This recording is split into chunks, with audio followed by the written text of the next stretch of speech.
Good morning, everyone. Again, I welcome you all.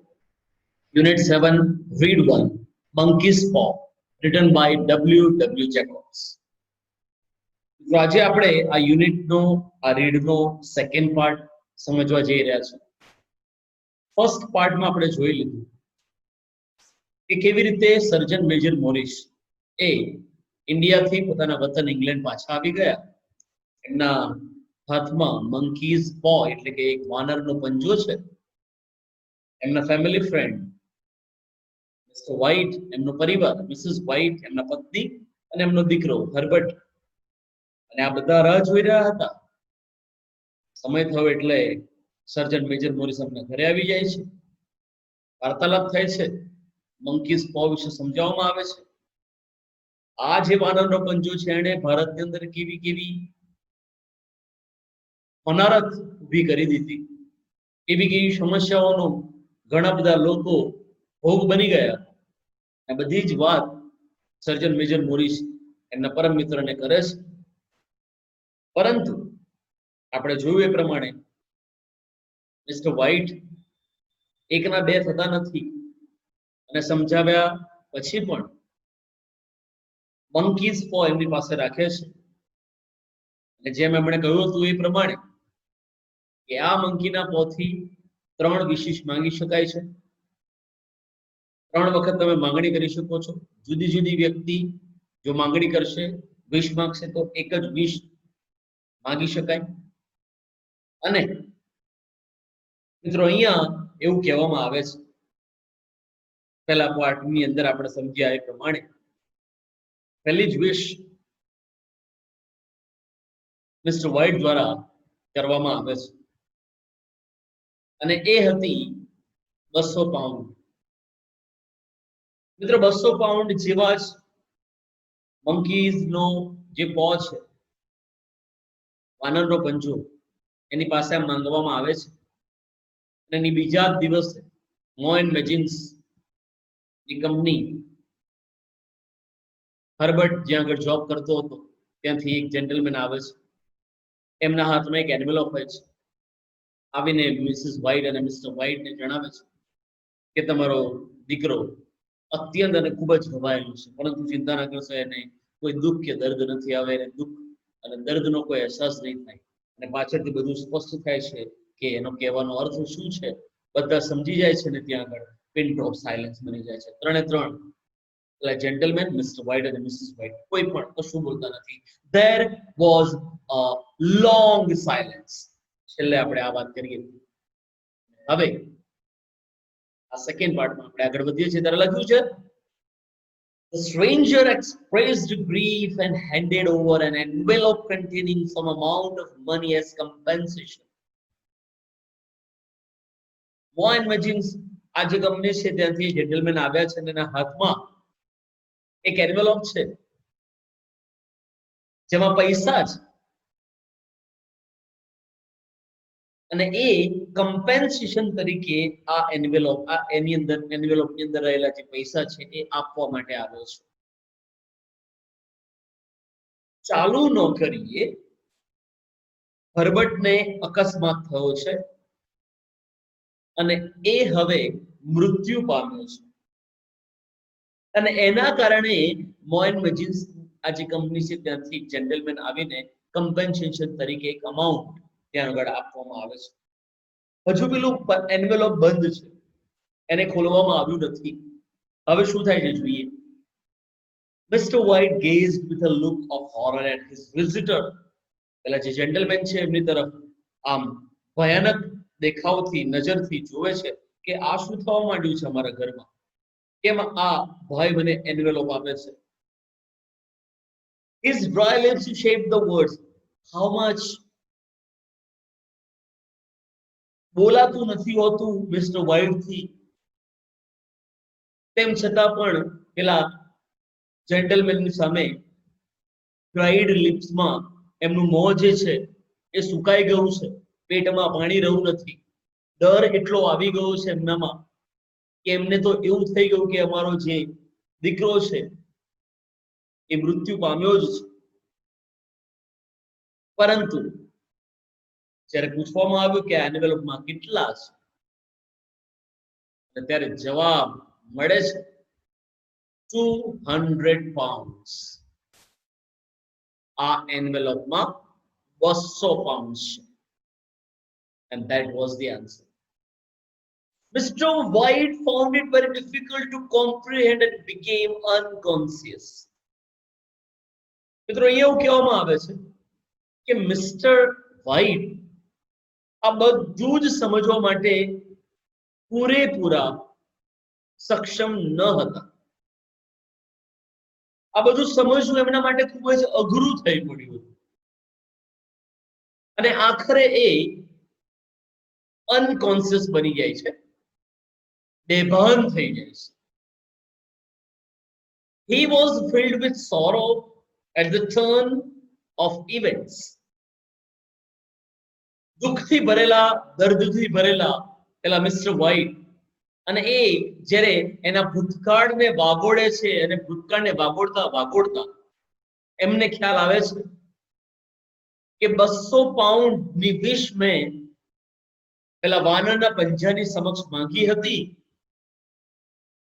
અને હવે પેલી મારી વિશ એ પૂર્ણ થવાને આરે છે અને લગભગ એ પૂરી થઈ ગઈ છે. 200 પાઉન્ડ મને મળી ગયા છે, પણ કોના ભોગે?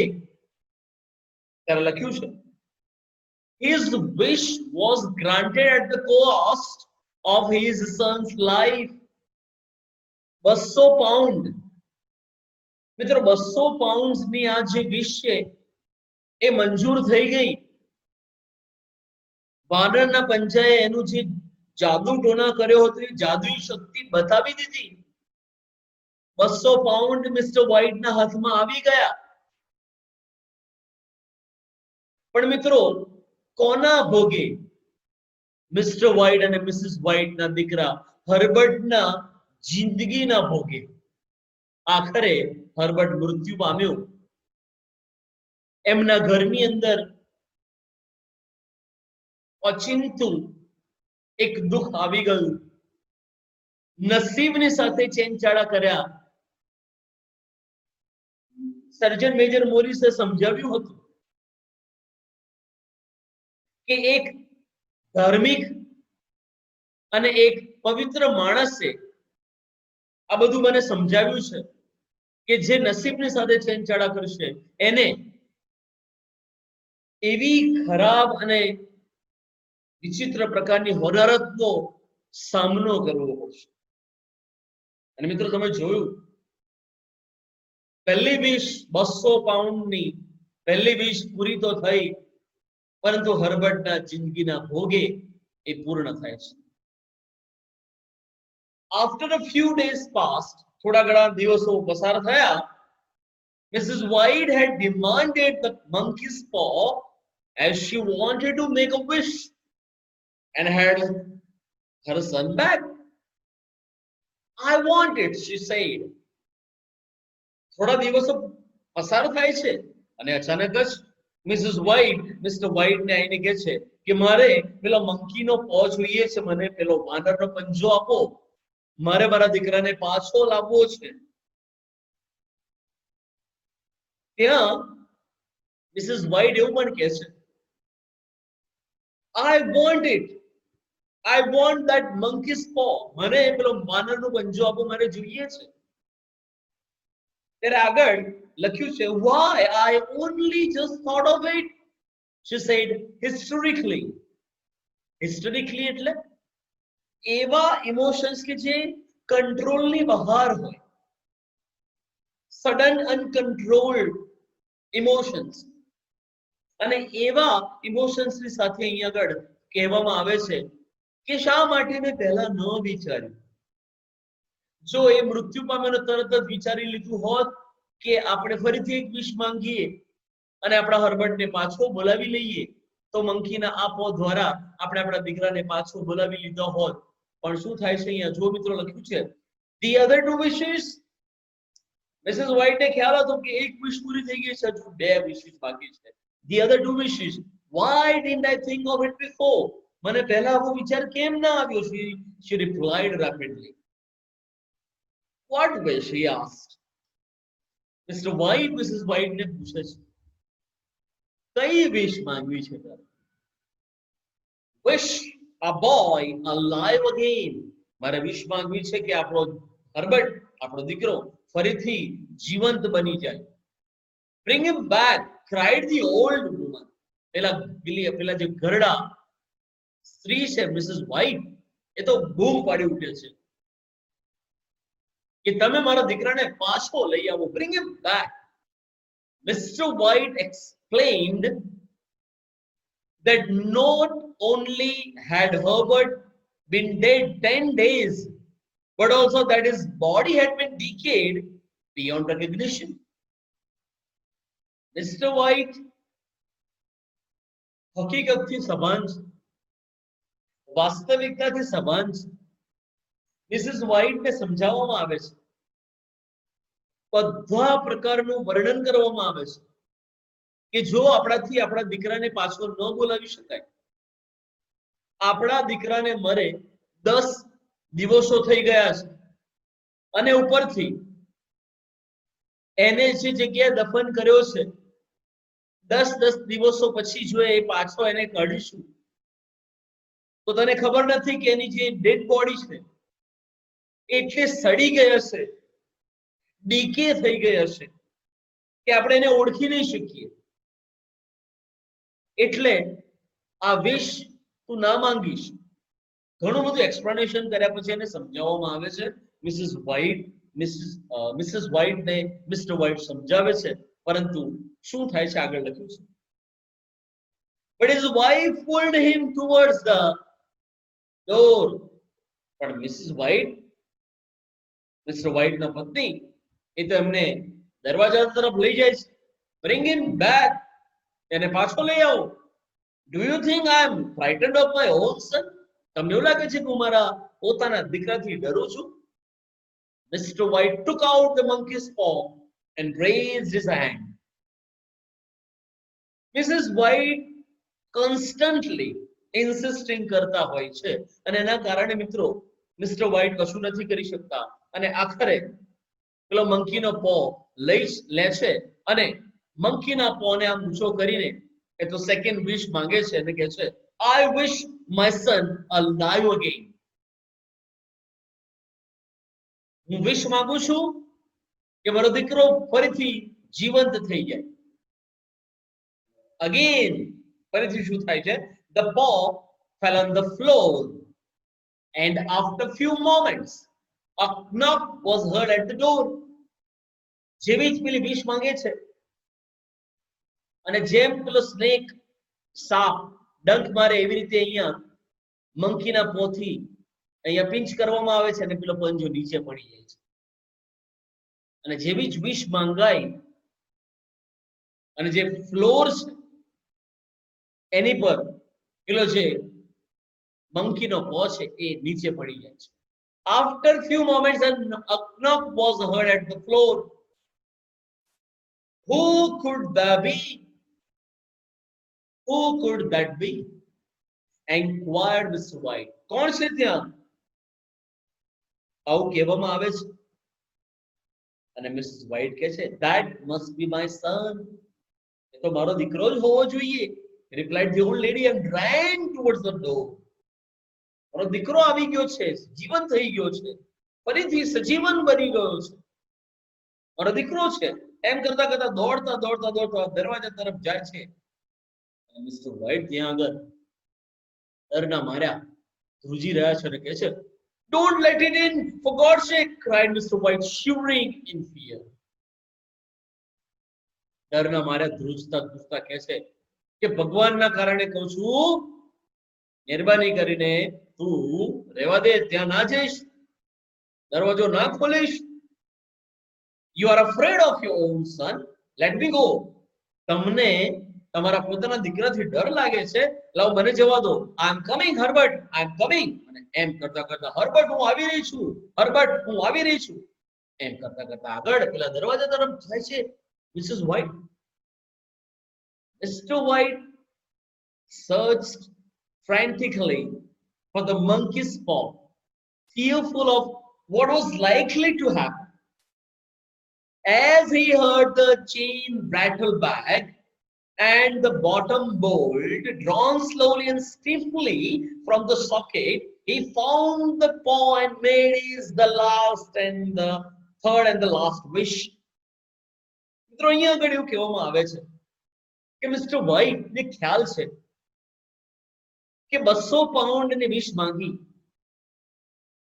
એટલે મારો દીકરો હર્બર્ટ મૃત્યુ પામ્યો. હવે હું બીજી વિશ માંગુ છું. એમને ડર છે કે મારા પત્ની મિસિસ વ્હાઇટ ને હું ગુમાવી ન બેસું. અને જેવી સેકન્ડ વિશ માંગે છે અને બધું રેટલિંગ થવા માંડે છે, ખખડે છે બધું જ.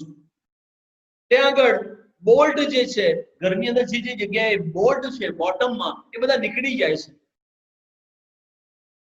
અને બધું જ ખખડવા લાગે છે.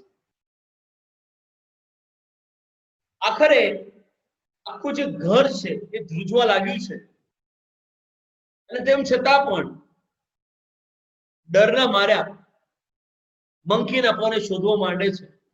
મંકીનો પો મળી જાય છે એટલે મિસ્ટર વ્હાઇટ ત્રીજી અને છેલ્લી વિશ માંગે છે.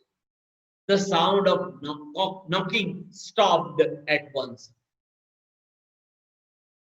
પેલું જે ખડખડ ખડખડ ખડ અવાજ આવતો હતો ઘરની અંદર બધું જ ધ્રુજવા માંડ્યું હતું, ખખડવા માંડ્યું હતું, એ બધું જ એકદમ જ સ્ટોપ થઈ જાય છે.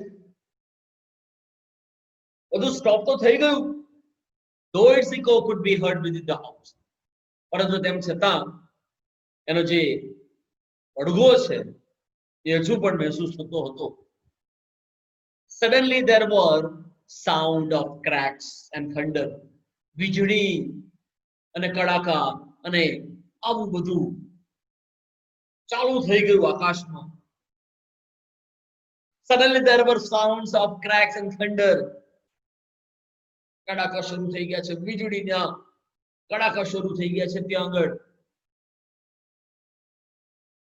The house started collapsing. અને લિટરલી પેલું જે ઘર છે એ આમ ધરાશાયથી નીચે પડવા લાગ્યું છે. The house started collapsing. નીચે પડવા લાગ્યું છે. The roof, walls and staircase started falling down. જે છત છે એ આજુબાજુની દિવાલો છે અને જે સ્ટેરકેસ છે દાદરા એ નીચે પડવા લાગ્યા છે અને પેલા ડરના માર્યા ધ્રુજી રહ્યા છે. They rushed towards the ground and sighed in disappointment and then ran towards main gate of the villa. Mr. White and Mrs. White બંને વિલાનો જે મેઇન ગેટ છે એ તરફ દોડવા માંડે છે અને છેક બહાર કરે છે અને આખરે નિરાશ થઈ જાય છે. Outside the street lamp was spreading its light over calm and empty road. આખો જે રોડ છે એમ્પ્ટી છે, ખાલી છે, એકદમ શાંત રોડ છે. પેલો જે સ્ટ્રીટ લેમ્પ છે એની લાઈટ ચારે તરફ પ્રસરાઈ જાય છે. The spell of the monkey's paw had worked. અને મિસ્ટર વ્હાઇટ ને ખ્યાલ આવે છે કે ખરેખર મંકીના આ પોએ એનું કામ કરી દીધું. મિત્રો આ જે ફર્સ્ટ રીડ છે 7th યુનિટનું, જેમાં આપણને ડબલ્યુ જેકોબ્સ એવું સમજાવવા માંગે છે કે તમારા નસીબમાં જે લખ્યું છે એ તમને ચોક્કસ મળવાનું છે. એને પામવા માટે જો તમે જાદુટોના અથવા જેને આપણે કાલા જાદુ તરીકે સમજીએ છીએ, બ્લેક મેજિક, એનાથી પામવા જશો તો તમને અને તમારા પરિવારને નુકસાન ભોગવવું જ પડશે.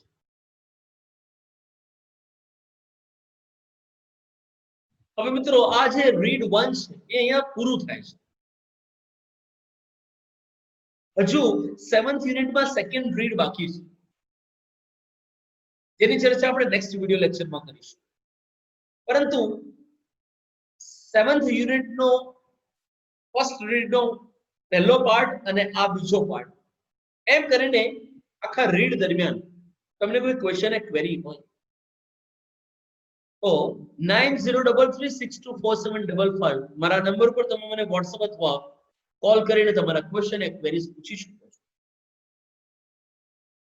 અન્ય શાળાના બધા વિદ્યાર્થીઓએ પોતાના અંગ્રેજીના શિક્ષકોને મળી લેવું, એમને ફોન કરીને પૂછી લેવું અને તમારા બધા જ પ્રશ્નોનું નિરાકરણ ત્યાંથી મેળવી લેવું. ફ્રેન્ડ્સ, વિડિયો લેક્ચર અહીંયા સમાપ્ત કરીએ છીએ. નેક્સ્ટ ટાઈમ ફરી મળવાનું છે યુનિટ 7 સેકન્ડ રીડમાં. ત્યાં સુધી good bye friends. Thank you very much for being here.